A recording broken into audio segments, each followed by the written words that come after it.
What does the Netherlands recruitment service has a difference? The agencies would understood really quickly what the company's needs, and they will follow up way faster. How would you describe the current state of tech talent? I think candidates have a lot of more competition in finding a new role, and companies have a way more applications than they are used to. What roles are most in demand right now? Every role that needs to build a digital product, it's on demand right now. Do you still see Portugal as a top destination of international tech talent? However, we are not so cheap anymore as it was in 2017. How can local companies stay competitive against these, let's call it, global salaries? Tier 1s are like US companies that pay almost the same they pay in US, in Portugal, or another country in Europe. Tier 2, like companies, let's say like Siemens, Volkswagen, Mercedes, so multinational companies that set up a hub in Portugal. And those salaries are already a premium. And then you have the local companies, so it's the tier 3. Are you seeing AI impacting recruitment processes in tech? Right now, AI do 95% of the report to us. Just from the interview and the conversation you have with the candidate generates a report? Yeah. What skills will be the most valuable for tech professionals, let's say, in the next 5 years? Curiosity, it's the skill that I think it's being valued nowadays, plus being able to learn. How do you personally define personal branding, especially in today's world? Personal brand, it's what people tell about you when you are not in the room. The biggest misconceptions that people still have about personal branding? Most of the times you don't want to be viral, you want to be consistent, to be top of mind for your targets.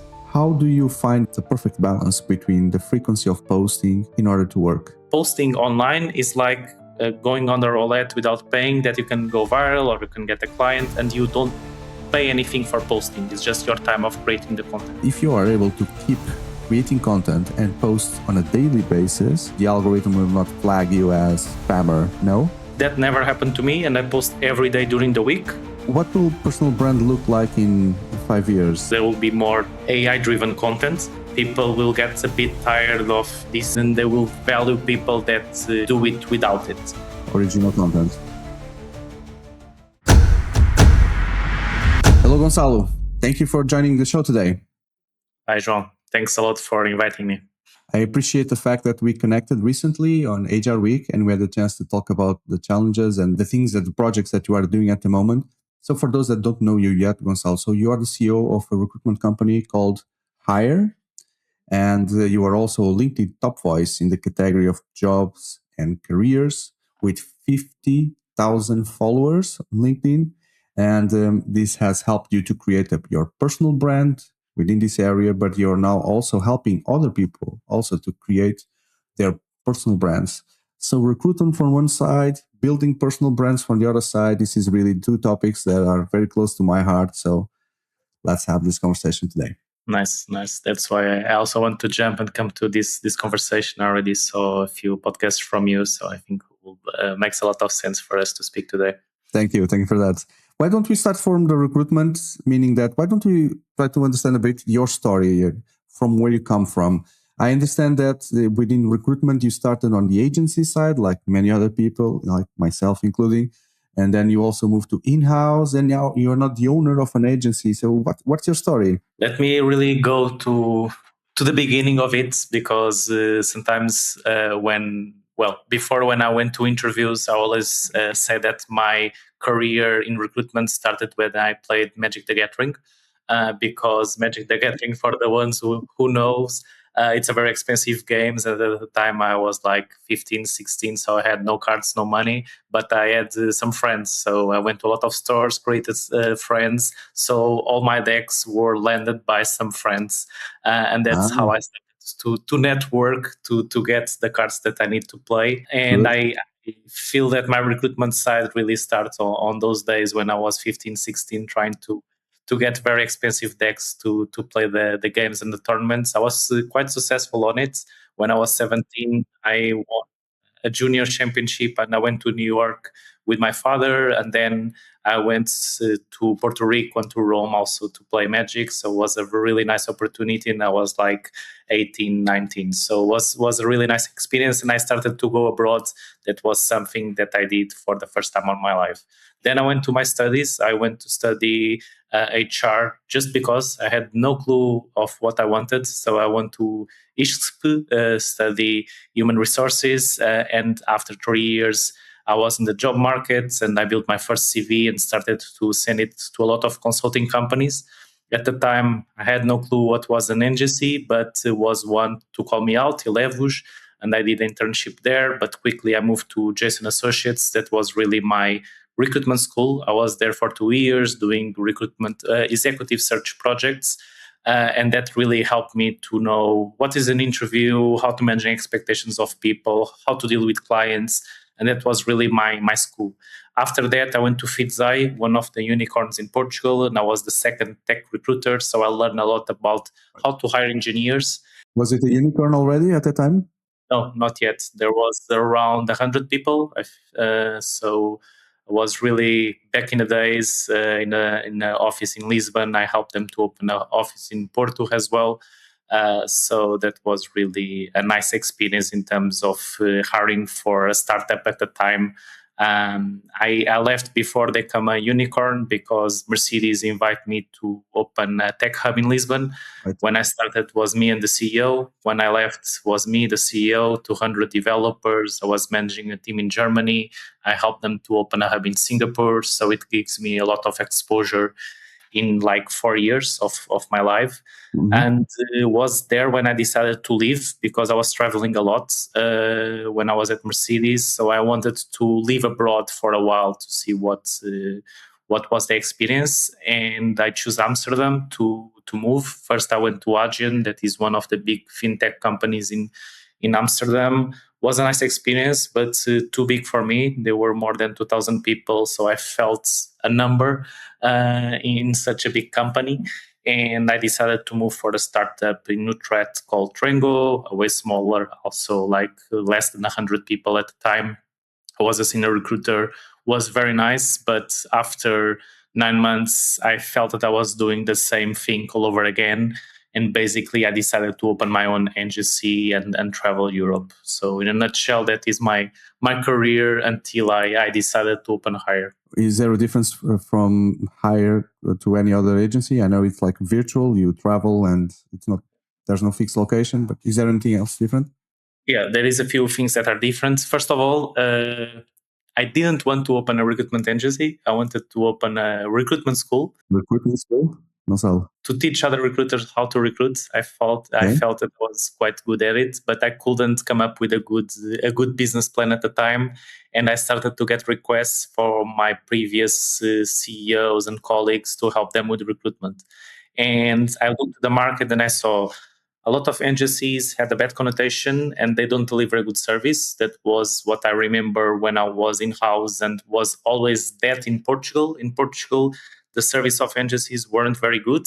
And in the Netherlands, the service was quite good, but very, very expensive. So in Okay. Portugal, we were talking always of fees below 20%. In the Netherlands, we were always talking about fees above 20%, just to give you a clue. So the service in the Netherlands, I understood that was good, but was expensive. And I decided to try to create something in the middle with high quality, but not with 25% fee all the time. And Okay. at the same time, I wanted to create an agency where first I would like to work, and second, people that are working with me would like to work. And I also saw that a lot of agencies were coming back to the office after COVID. So I decided to open an agency that were 100% remote. We are based in Cyprus, but the agency operates 100% remote. And that also gives a lot of transparency to our clients. So we operate with an ATS and we give access to our ATS to our clients. So they can see on real time our pipelines. We don't hide pipelines. We don't just like to send a CV. No, they can see how many people will reach out, who are those people, our analytics. So they are with us in our process. And besides the normal things of understanding well the profile they are looking for, having a lot of follow-ups, we give a lot of transparency regarding our data and our analytics to our clients. Just out of curiosity, because you mentioned that the Netherlands recruitment service has better quality than other places, what does the Netherlands recruitment service has difference? Yeah, the difference is they were a way quicker to understand the needs of the companies. That on that, I mainly work with agencies in Aegean and was a very big company, and it's not wasn't super hard to recruit from. So maybe I was a little bit biased on this information, but what I felt is the agencies would understood really quickly what the company's needs, and they will follow up a way faster.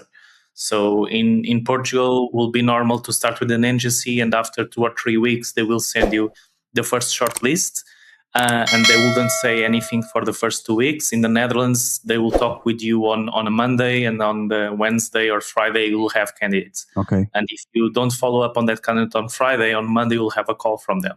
So the follow up and the reach from feedback was the way. Through your agency right now, are you working global positions or focus on the Portuguese market? We are focused in Europe, mainly Portugal, Spain, Netherlands, and Germany. Those are the four markets that we operate. We don't do only success fee basis projects. Sometimes we do also retainer projects, and we are also growing a lot on embedded solutions, so the typical RPO. So we have both models depending on the challenge that our clients are facing. Because we are both from Portugal, we have this experience in the Portuguese market. How would you describe the current state of tech talent? Depending if you are on the client side or on the candidate side, but I think both of them are struggling right now with these new AI trends, this new world that we are living in. I think candidates have a lot of more competition in finding a new role, and companies have a way more applications than they are used to it. So I think the current tech market is very challenging because companies also don't know 100% what they want. I think this is not something new, but I think now it's harder because the future it's becoming less detailed, let's say, or less known. So companies are a bit afraid which type of people they would like to bring in and which type of skills they need. At the same time, candidates have more competition, so it's harder for them to differentiate since there is more people in the markets to try to find jobs in tech. And what roles are most in demand right now and why? I think everything related with software engineering, mainly on the backends. This is not something new, but it's a bit more my specialization, let's say, even though we do other roles like product, like infrastructure, platform.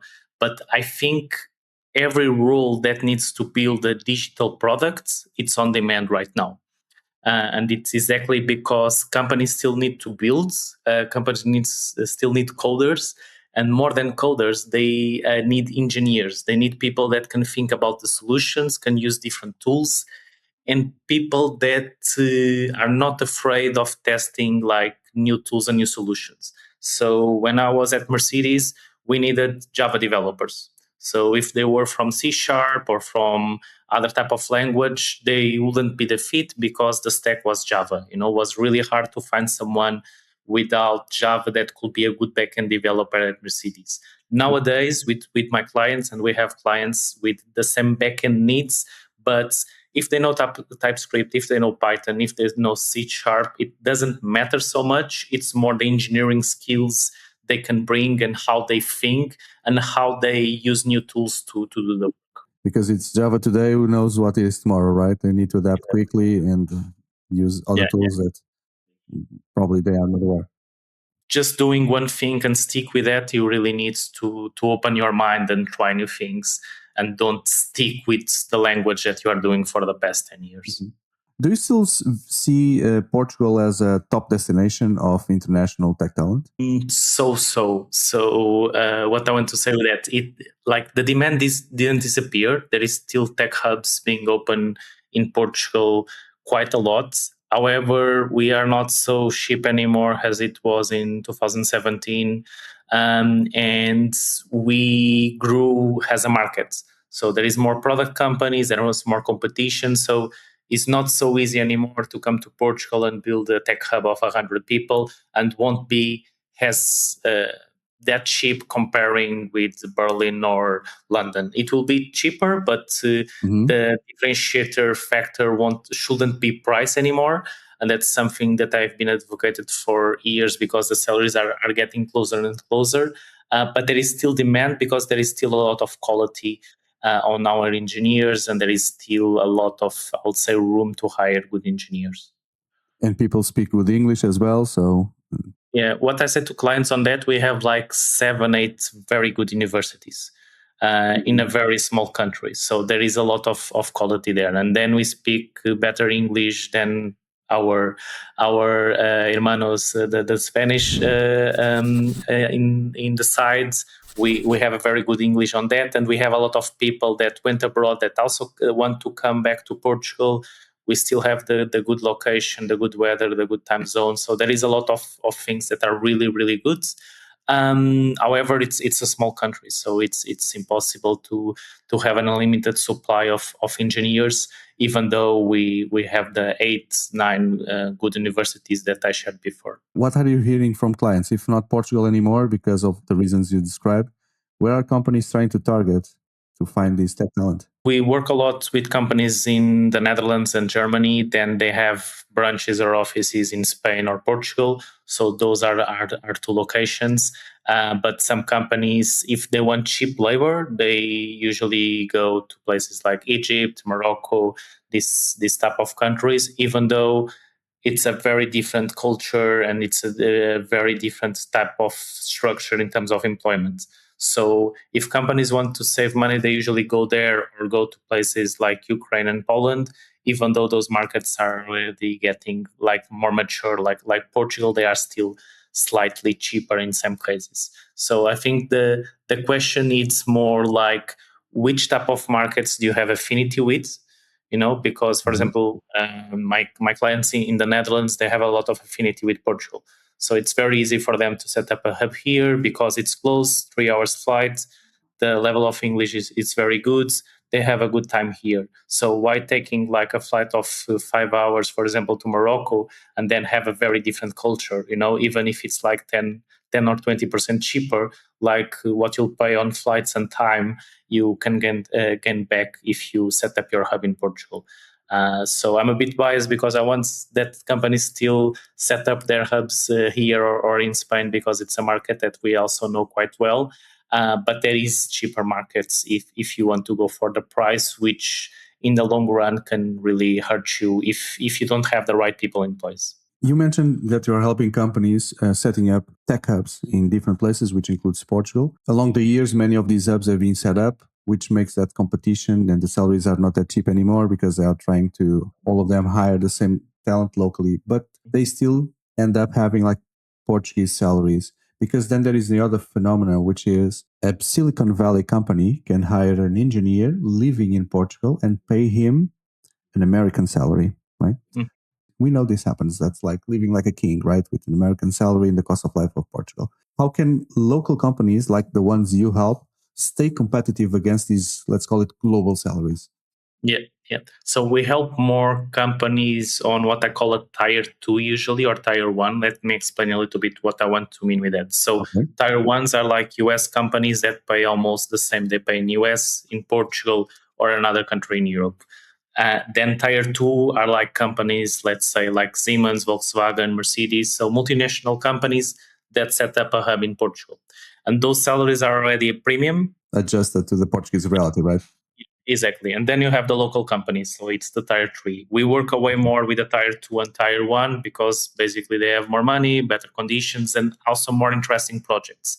The problem is most of the tier 3 that are local companies, they also have local clients, so they cannot have international rates. And that's why more companies are going towards international clients. They can pay better rates, they can get better people.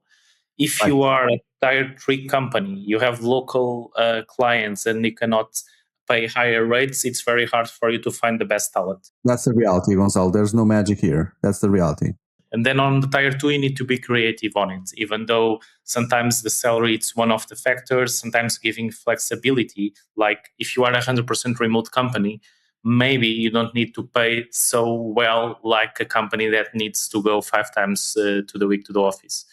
So sometimes it's giving something that people are looking for, and right now a lot of companies are a lot of people are looking for flexibility. Remote is one of them, but there is other kind of flexibilities that you can offer your employees. Just for the sake of the example, when I was in the Netherlands, we implemented a policy at Tringo that allowed people to work 3 weeks a year abroad.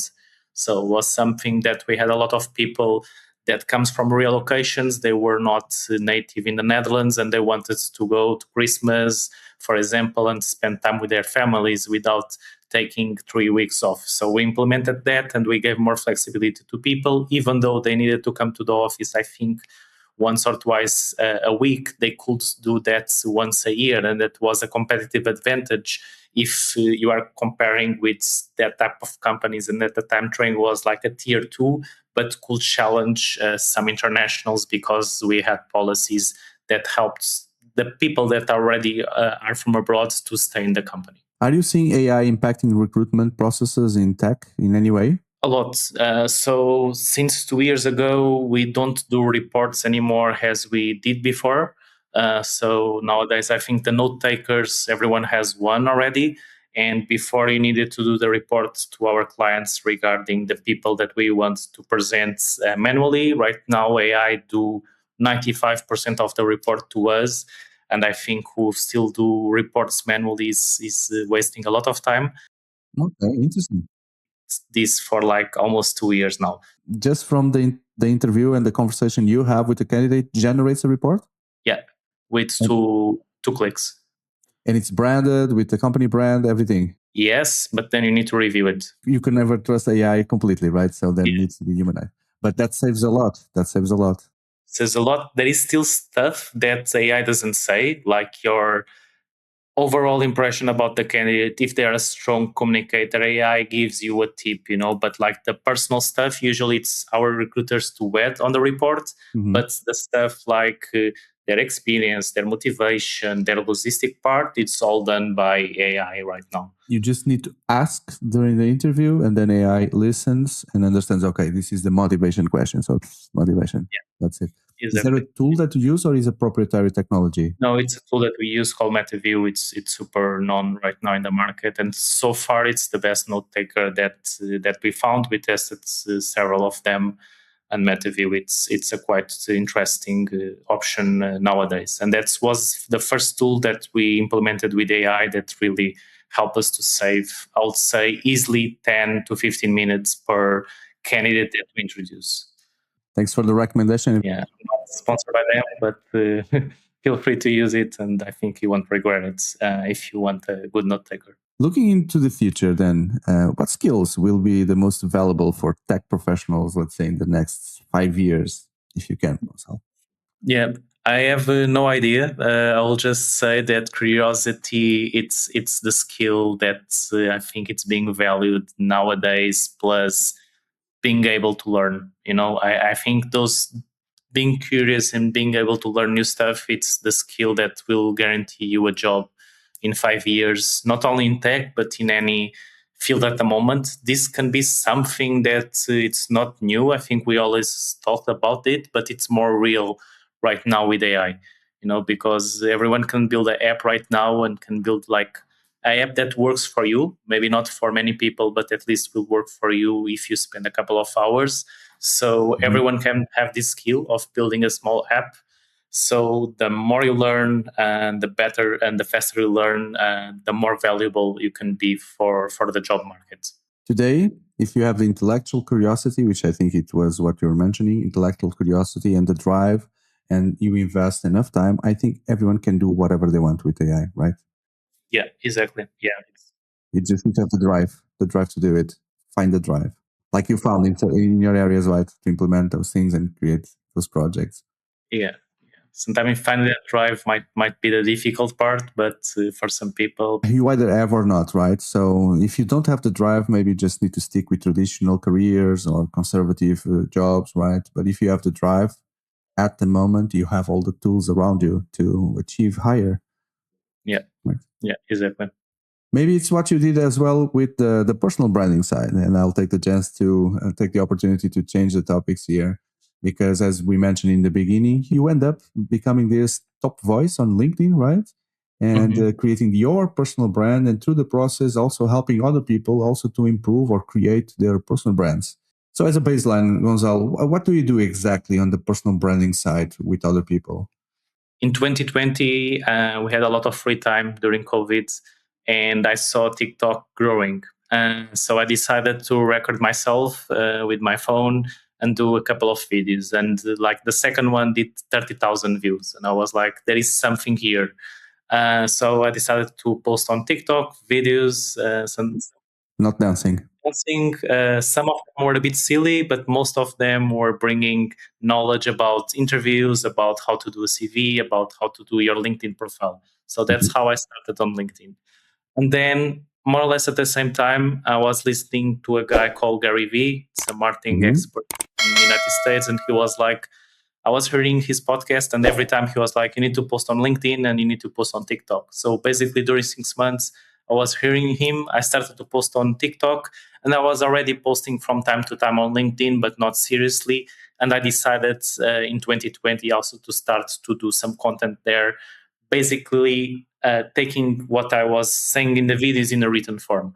And then later, I was also posting some videos on LinkedIn that was a differentiator factor. So that's how I started my personal brand journey, let's say, in a more seriously way, just because I was bored at home and I didn't knew what to do since we couldn't get out. So that's how I started.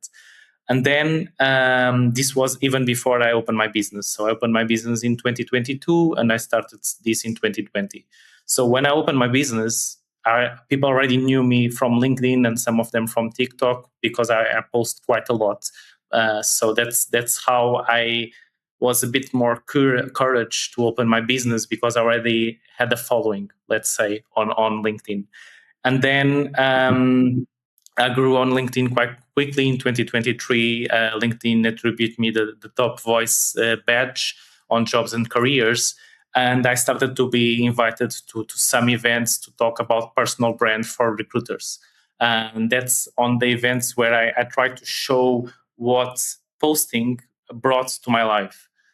Because I know that if I wasn't posting, if I didn't have a personal brand, probably I wouldn't be here with you today to talk about this. And that's how I help people to be present, let's say, on LinkedIn and other social media. It's giving my example, showing them what worked for me, because it can really open doors that wouldn't be open if you don't show yourself. How you personally define personal branding, especially in today's world? Is it posting content that's personal branding?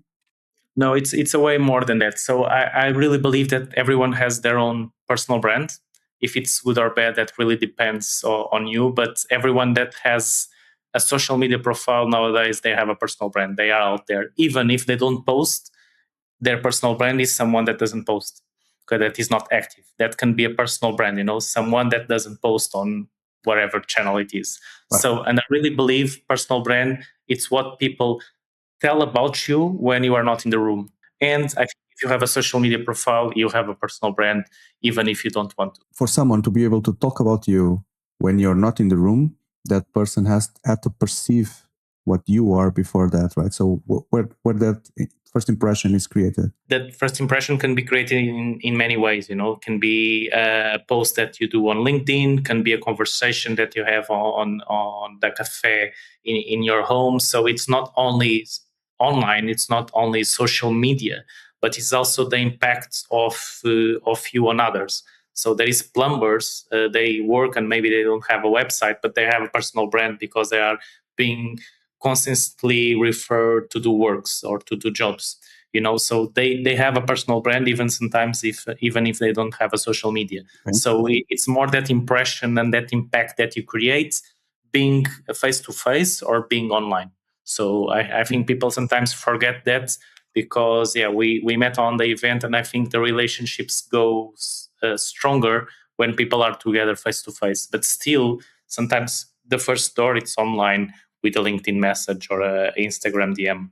Still, what's the biggest misconceptions that people still have about personal branding? Some people think they need to do videos to have a personal brand. I think there is people that never show up their face online that still have a personal brand. You can just show up with a photo. And for example, on LinkedIn, if you just create text and image, you'll be just fine. You don't need video for anything. And the same thing with Twitter or X, that you can really build your following without showing your face. So I think that's a misconception. And I think another misconception is you need to be viral. I don't believe you need to be viral. I really believe you need to be consistent, because even without being viral for a year, if you are consistent, the right people, if you speak with the right people, that will open doors. And being viral might open doors for some areas and for some people, but especially when we are talking about HR and recruitment, most of the times you don't want to be viral. You want to be consistent, to be top of mind for your targets. Let's be clear. Are we talking about the frequency of posting or the message, consistency on the message? We can be talking about both, but I think, to be honest, more important is being consistent in terms of frequency, because messaging will change over your life. At least this is my experience. Okay. So when I started, I was talking just to candidates. I was telling you, hey, please don't do a 10 CV page. Please update your LinkedIn. I was just talking with candidates. And after 2 years, when I started to build my company, I started to speak also for business owners and CTOs, and to help them and teach them on how to do interviews and helping and bringing talent. So your persona, the person that you speak with, will change over time. But if you keep consistent on that, people also will see your journey and your evolution. And I think the messaging will change. If you are doing something right, it will change, because your scope and your mission, let's say, in the world also might change. You will grow, your experience will change, and then your message, what you broadcast, will also adapt to that. Yeah, exactly, João. Everyone that is listening this and they are trying to post, they are trying to put content, they are struggling to see that audience growing. How do you find your sweet spot or the perfect balance between the frequency of posting in order to work? I think you start small with big ambitions, let's say. So on HR Week, I was speaking about this. And first, you don't need necessarily to start with posting. You can just start with commenting other people's posts. And like, if you commenting like 2 or 3 times a week, 3 or 4 posts each, I think it's a quite good start, and it's very low effort. You barely show your face, and you are just creating content, let's say, that is a comment on top of other people's posts. Cannot be, hey, this post is great. Needs to be, hey, this is insightful and I agree or disagree because this and that. It's more on this direction. So don't just go to posts and say it's great. Like, add some value. I think that's very important. And second, like, to be consistent or to have frequency, you don't need to post 5 days a week like I'm doing right now from the beginning. You'll get frustrated. I would say it's much better if you post twice a week during 1 year than posting 4 times in 1 week, 1 time on another one, 3 times on another one. Just start really small, and then you will adapt, and you can create more content after that. But at the same time, there are those theories that you should not post like every day because you will put lots of noise on the algorithm. The algorithm may think that you're spamming. You may go to shadow ban, which is that another myth that exists or not exists. So in terms of your experience with LinkedIn, is that something that you recommend for people to try to post a lot, or is there any kind of carefulness that you should have when posting? I think it's just, you need to keep your consistency one more time. And I'm repeating myself, but it's better to start with a frequency that you can keep for a long period of time. Okay. Than doing a lot during 1 month. You can do 2 posts a day, like on LinkedIn, and maybe that will take you some reach, But I think the problem is you cannot keep posting twice a day every time for 1 year. So most of the people cannot do it. Only like Gary Vee and a few other agencies, they are able to do that. In other words, Gonçalo, what you're saying is that if you are able to keep creating content and post on a daily basis, in your opinion, there's no problem with that. The algorithm will not flag you as too much of content, spammer, no? At least that never happened to me, and I post every day during the week. So it's very rare to post during the weekend, but I post almost every single day during the weekdays. and I was never get flagged. And there is one thing, like I have 15,000 followers, and maybe one post a month get more than 50,000 impressions. So most of my posts goes like 5,000, 10,000, 20,000, sometimes 2,000. So it never reach all my followers.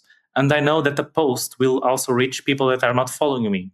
So it's also that your posts will not reach every person, the same person every single time. Okay, so sometimes people are afraid of posting because, oh, people will see me again. First, it's really nice if they see you again. It's because they like your content, so they will see more of your content, and they will you'll show Right. up more on their face.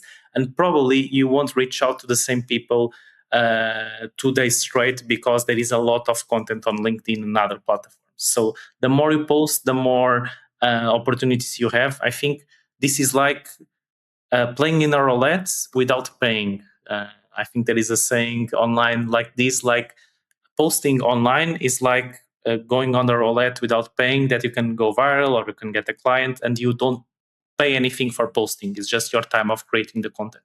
So why not create more content if you can be consistent with it?